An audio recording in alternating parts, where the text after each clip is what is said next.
이번 이야기는 2CHK다. 이상한 유흥업소.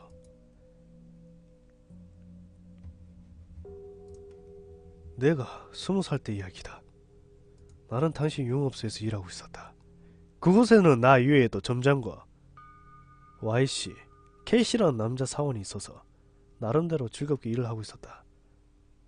같이 일하는 여자아이들과도 사이좋게 놀곤 했었고, 내가 일하기 시작하고 반년 정도 지날 무렵 한 여자아이가 면접을 보러 왔다. 그 아이는 M이라는 아이로 얼굴도 사랑스럽고 스타일도 꽤 좋은 편이었다. 연예인 중에서 모닝구 스메, 거기에 아베 나츠미를 닮았지만 조금 더 귀여운 느낌으로 긴 머리가 눈에 띄는 아이였다. 이런 쪽에서 일한 경험이 없었지만 점장은 면접을 곧바로 채용했다. 경험이 있는 테크니션보다 아마추어가 더 인기 있을 때였기도 하고, 다만 그녀에게는 무언가 이상한 점이 있었다. 그것을 처음 눈치챈 것은 Y씨였다. 인기척이 느껴지지 않는다는 것이었다. 그녀가 아무리 줄을 지나다녀도 아무것도 느껴지지 않았다. 게다가 무엇인가 등골이 오싹해지는 느낌이 나서 기분이 나빴던 것이다. 그 이야기를 술자리에서 점장에게 했지만 기분 탓이겠지 라는 말 정도로 잘 들어주지도 않았다. 어찌 보면 당연한 것이겠지만 그 이후로도 나와 Y씨는 왠지 모르게 M이 신경 쓰였다. 물론 연애 감정 같은 게 아니라 기분이 나빴기 때문이었다. 이상한 일은 그뿐만이 아니었다. 우리 가게는 기본적으로 여자아이는 자기 방에서 대기하는 시스템으로 손님이 오면 방을 골라 들어가는 것이었다. 하지만 손님이 방에 들어간 후에도 그녀의 방에서는 전혀 소리가 나지 않았다. 혼자 있을 때라면 이해가 간다. 하지만 손님이 들어가 있을 때도 소리가 나지 않는다. 보통 손님이 들어가면 이야기 소리나 여자아이의 신음소리가 반드시 나기 마련인데도, 그리고 손님이 들어간 후에 사용한 수건 같은 걸 밖에 내놓으며 우리가 수거를 하게 되어 있었다. 근데 그녀만은 아무것도 내놓지를 않았다. 가게가 문을 닫으며 각 방마다 청소를 하게 되는데 그때도 사용한 흔적이 있는 수건이나 로션은 전혀 없었다. 샴푸나 입욕제도 아침에 준비한 그대로 전혀 줄어들지 않는 채였다. 여자아이가 직접 가져온 것을 쓰는 경우도 있었기에 그래서 그런가 싶기도 했지만 그녀는 출근하면서 아무것도 가져오지 않았다. 게다가 손님들도 돌아갈 때는 보통 만족스러운 표정으로 나오지만 그녀의 방에서 들어간 손님은 달랐다.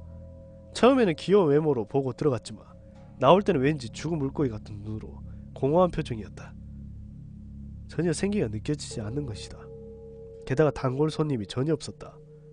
그녀 정도의 외모와 스타일이라며 단골이 생기기 마련일 텐데 점장은 이상하네, 많이 서투른가? 라고 생각할 뿐이었지만 나와 Y씨에게는 심상치 않게 느껴졌다. 그뿐만이 아니었다. 그녀의 방을 청소할 때면 다른 것들을 건드린 흔적조차 없는데 머리카락이 비정상적으로 많이 떨어져 있었다. 조금 많은 정도가 아니라 마치 머리를 자른 것 마냥 수도가 막힐 정도였다. 게다가 방에 들어가면 반드시 썩는 냄새가 나고 욕실 옆에 붉은 손자국이 스며든 것처럼 있었다. 그것도 그녀가 사용했을 때만. 안에서 이야기도 하지 않고 무슨 짓을 하는 것인가 싶어 나와 Y씨는 무척 신경이 쓰였지만 방에 손님이 있을 때 들어갈 수도 없었기에 그냥 둘 수밖에 없었다. 그리고 내가 친가에 안 좋은 일이 있어 3일 정도 가게를 쉬게 되었다. 도쿄로 돌아가기 전날 새벽 2시 Y씨에게 전화가 왔다.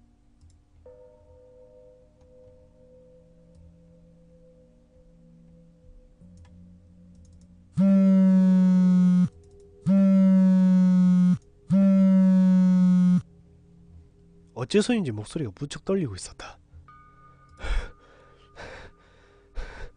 장난 전화인가 싶어 끊으려는 순간 목소리가 들려왔다. 야! S냐? 야, 나다! 역시 M은 이상해. 야, 가까이 가지 마라. 왜 그래요? 무슨 일 있으신 거예요? 나는 귀신 같은 거 안 믿지 마. 야, M은 분명 살아있는 사람이 아니야. 예? 나 위험할지도 모르겠어. 어쩌면 좋지? Y씨는 진심으로 무서워하고 있는 것 같았다. 자세한 이야기를 묻자 처음에는 가까이 하지 않은 게 좋다던 Y씨였지만 나의 끈질김에 져서 조금씩 이야기해 주었다. 아무래도 내가 없는 사이 Y씨는 M을 조사했던 것 같다. 가게가 끝난 뒤 이력서를 보고 주소를 찾아갔던 것이다. 거기에는 맨션이 있었지만 그 방에는 아무도 살지 않았다. 게다가 그곳의 거주자는 몇 개월 전에 손목을 잘라 자살해서 그 이후로 계속 빈 방이었다는 것이다. Y씨는 옆집 사람에게 이력서에 있던 그녀의 사진을 보여주며 혹시 이 사람이 자살했나요? 라고 물었다. 그러자 맞아요. 꽤 귀여운 여자였는데 라고 대답이 돌아왔다. 이때 Y씨는 본능적으로 무엇인가 위험하다는 것을 느꼈다고 한다.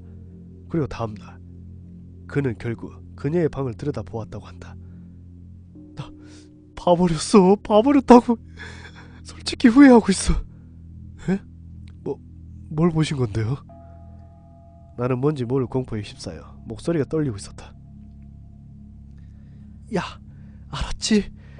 절대 가까이! 거기까지 Y씨가 말했을 때 전파가 흐트러지며 지지직거리는 소리가 들려왔다.